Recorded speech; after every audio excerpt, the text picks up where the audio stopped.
What do you want? What do you want? What do I want? What do you want? Well, I want to do everything. I want to go out and have everything I want. I want to have more abundance than anyone could ever have. I want to be able to do anything at the drop of... I want abundance because, why? It gives you the ability to do and have whatever you want. And what do you want to do? I want to go and travel the world. And what do you want to have? What I want to have? I want to have joy. That's what it's about. But what do you want to have? You're talking about abundance. You don't buy... I would love to make music. I would love to travel the world. I would love to be... and what's out there in the world that you want to see? People and beautiful things and cultures and... different experiences. Experiences, yes. So that's the first time you've really gone there in a while. Because you're so practical. Because if you let yourself want something that you can't go do right now, it feels like failing. It feels like a pipe dream. And in an action world, we don't want you to go do things that you can't afford to do. But in a vibrational world, you are abundant. You get to think about those things that you want to do. You get to let your juices flow about that. Spend time letting yourself be in the receptive mode of the imagination of that, you see.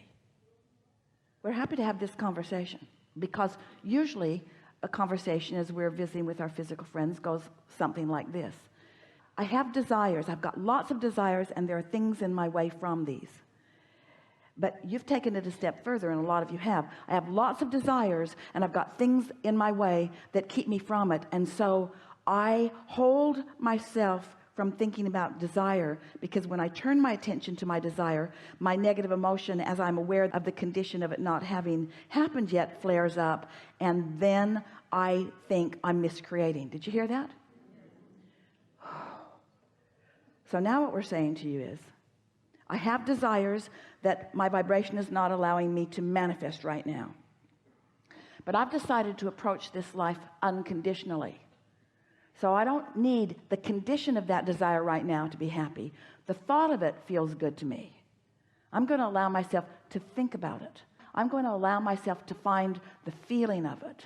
The feeling of landing in a country that I haven't been in before, and looking out the window into the environment of it and getting my first glimpse of something that is new, and stepping off the airplane into the weather atmosphere and feeling the atmosphere, the earth atmosphere of this, feeling the temperature, feeling the humidity, smelling the fragrances, being there, getting a glimpse of the people, hearing their sound, feeling them.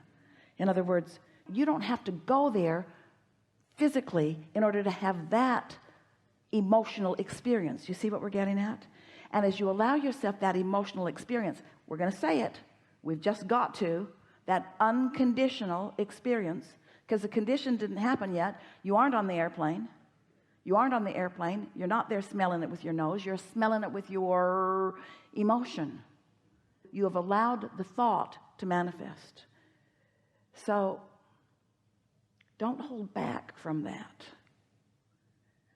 When we begin every gathering, we say to you, are you enjoying your desire? And you say, yeah, you do. You say, yeah. But you're usually not enjoying your desire.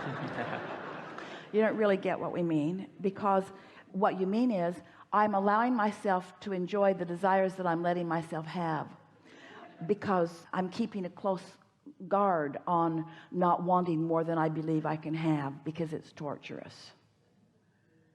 And we just think that torturous contrast is so good for you, because you cannot hold desires back, and when you try, you introduce unnecessary resistance into your experience.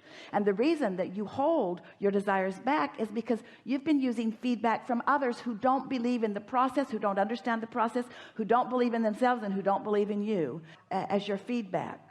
So if you say to someone who hasn't traveled the world, who doesn't understand about vibrational currency, it's a vibrational currency that we want you to spend. We want you to discover the currency of vibration, the currency of letting the energy flow. we're wanting to expand your sense of where you stand and who you are in this equation of creation. And we're wanting you to, all of you, to hear us when we say you're not getting your fair share. You're holding yourself back from your fair share because you've got bogus beliefs and flawed premises that keep you from letting yourself have your fair share. So in that limited thinking, you don't let yourself want in the way that you naturally do, and you practice not letting yourself want with such deliberateness, because you don't want to look bad. You don't want to be talking about stuff that you can't demonstrate right now. But we want you to be talking about stuff that you can't demonstrate, because we want the unconditional pleasure of it to be what you're going for. We're out here on the leading edge, friends, way out here on the leading edge. As we visit with you, most people who come to us initially, they just want to figure out how to live a better life.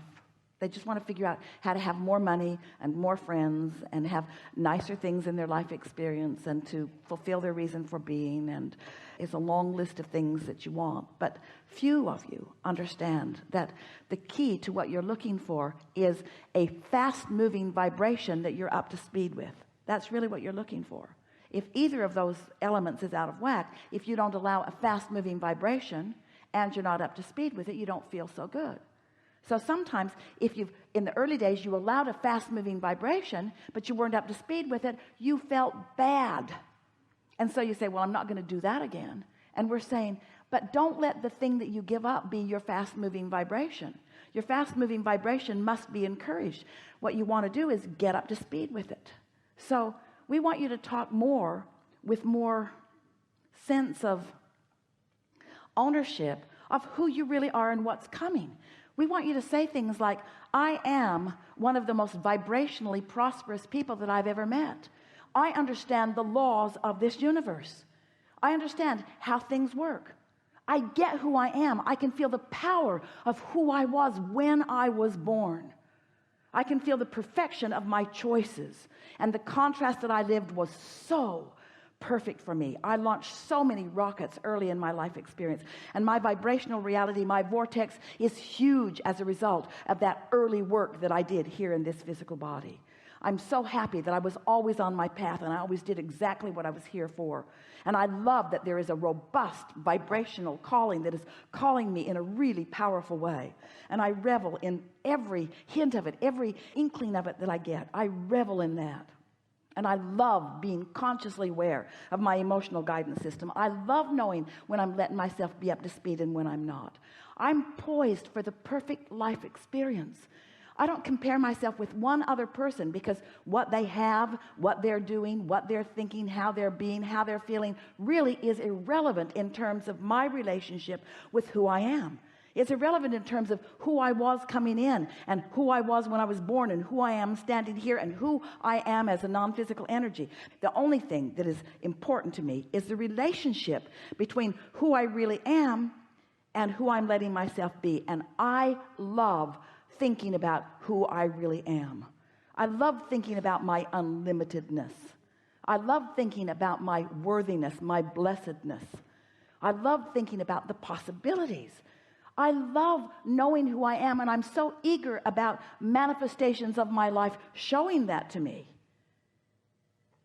Esther found herself in a position where she saw and wanted and could afford a magnificent structure in a place that she had forgotten how much she loved being. And from the moment of finding it until she had ownership of it was a very short period of time, because the momentum was moving so fast and she was really on the wavelength of that. So it happened really fast, and now boom, there she's sitting in this really magnificent place overlooking this really wonderful vista. And as she sat there trying to comprehend the bigness of the manifestation, she understood the perfection of the alignment that she had accomplished. She didn't even know she had accomplished that alignment until the manifestation came into full blossoming view for her. Well, that's the reason that you look for conditions, because conditions feel so good when you've allowed them to develop from alignment, you see. This is what we want for all of you. We want you to allow the vibration that you have contoured, the vibrational reality that you've created, and we want you to feel the essence of it, not demand the condition of it, but feel the essence of it, because we want the essence of it to come full form into your experience. Because when you allow it to come full form into your experience, that's when the culmination of your alignment is fully realized by you. You see what we're getting at? But if the manifestation of it is necessary before you allow yourself to feel it, you can't get there from there. So you have to find some way of being happy with happy. You just have to be happy with happy. Our message to you is stop holding back. Do you recognize that you have been? Yeah, now I'm very clear, yes. Yeah. And so what are you going to do about it? I'm just going to let go and dream big. You see? And where are those big dreams coming from? From me?